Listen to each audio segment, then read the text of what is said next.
Доаѓа од приватниот сектор, дипломирал менеджмент, а во својата биографија навел дека има искуство на проекти во Здружение за заштита и унапредување на животната средина. Александар Јовановски е новиот вршител на должност во комунална хигиена Скопје, откако неговиот претходник заврши зад решетки.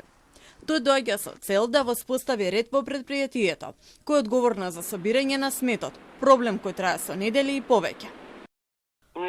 Нема да се соочам со проблеми никакви, бидејќи јас не сум политички определен и се што ќе биде на моето работно место ќе биде во интерес на граѓаните за да собере ѓубрето, така да тоа е тоа што би имал јас одговорност. Политика не би терал, затоа што ниту политички сум определен, ниту политички ставен на оваа функција. Предходно од управниот одбор на јавното предпријатие Комунална хигиена побараа градоначалничката на град Скопје Данила Арсовска итно да назначи директор, бидејќи стравуваат дека резервите на нафта се при крај, а и нивните плати се во ризик.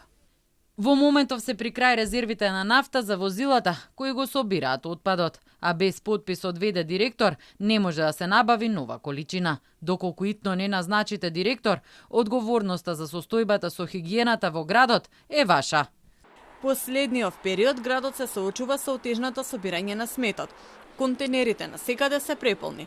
Ѓубрето на некои места не се собираше дури и со недели. Граѓаните пак секојдневно се жалат дека оваа ситуација е неиздржлива и дека стравуваат од заразни болести, на што предупреди и лекарите.